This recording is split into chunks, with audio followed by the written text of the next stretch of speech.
Are Kadai Fireborn any good? This is not a simple question.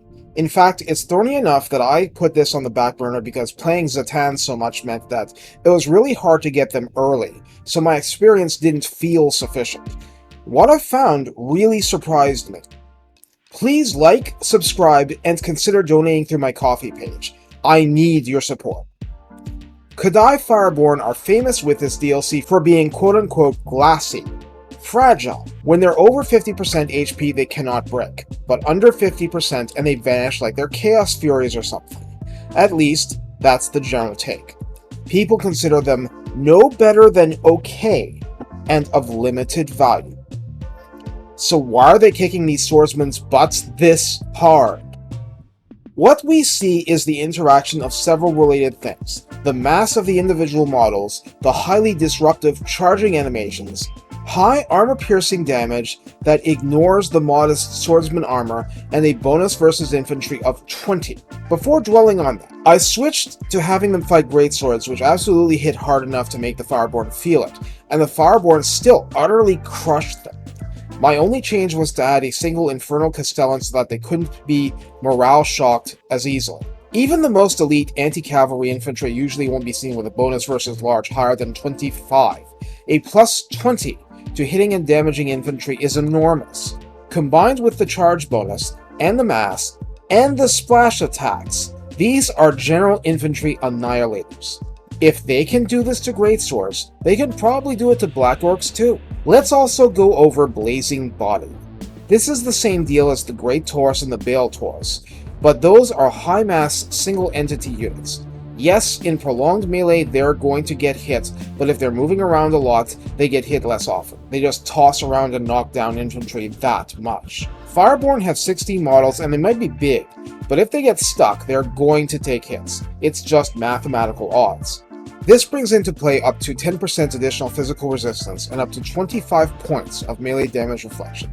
You know what this is like? The childhood bully who takes your hand and slaps it against you and says, "Stop hitting yourself. Stop hitting yourself." The Fireborn are returning 25 damage straight to hit points every time an infantry model hits any one of them, regardless of how much that attack actually did. Of course, that's also the same if Kolek Suneater hits you, but he doesn't care. The limitations of Total War mean that this isn't literally death by 1,000 cuts, it's more like 100. So where a Great Taurus is a bull in a china shop, the Kadai Fireborn are the angry reapers of the roster. When they come, infantry die. So let's address the war elephant in the room. Leadership! Fireborn have a base of 50, so an isolated unit that drops below 50% HP is probably already breaking, and that means it'll collapse in moments. How can you deal with this? Well, let me reiterate, an isolated unit. Ideally, there should only be one instance where you have an isolated unit, and that's with the Kadai Fireborn Summon Army ability from Tier 2 from the Tower of Zar Seats, which, I should point out, is a Chaos God tier army ability, because it's supreme at wiping out artillery and or pinning down a force long enough for another army ability to wipe out a nice chunk of it.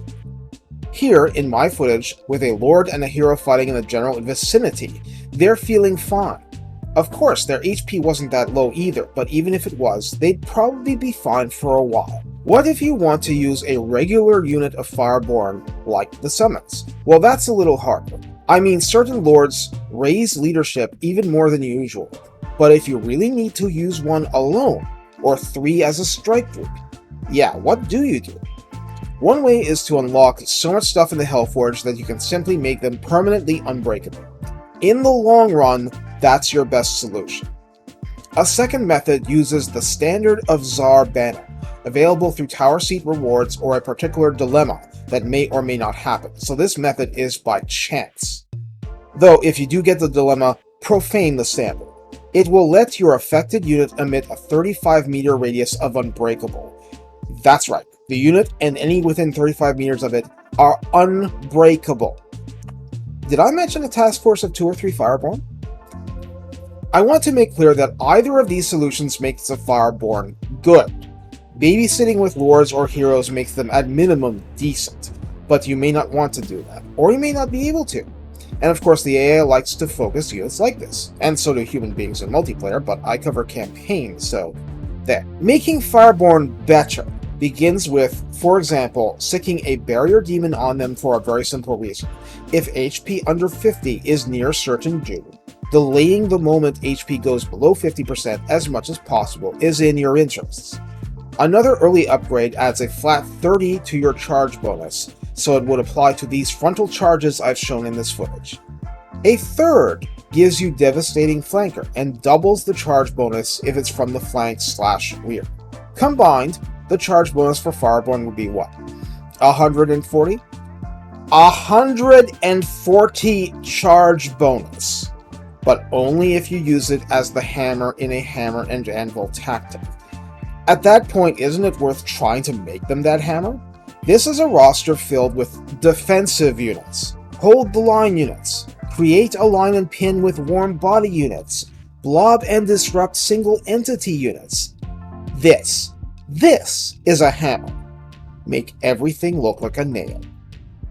Other little things to note. You can drop flame storms right on top of them and they probably won't care. Fireglaves can fire in their vicinity, and a stray shot or two, and they won't care too much. Kindle flame and anything that makes stuff flammable or otherwise weak to fire will make them hit even harder. Kind of the usual, but worth noting since they're not single entities like the Great Dwarfs.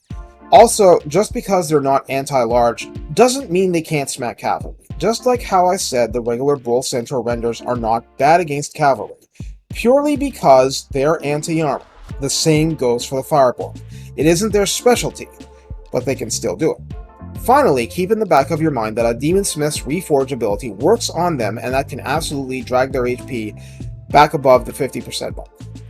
The bottom line is that the Fireborn ended up a better unit in my mind than what I thought originally going in. Yes, they have conditions for victory, but so do blunderbusses. If you're going to be a glass cannon on paper, you'd better bring the capability to do severe damage to my foes.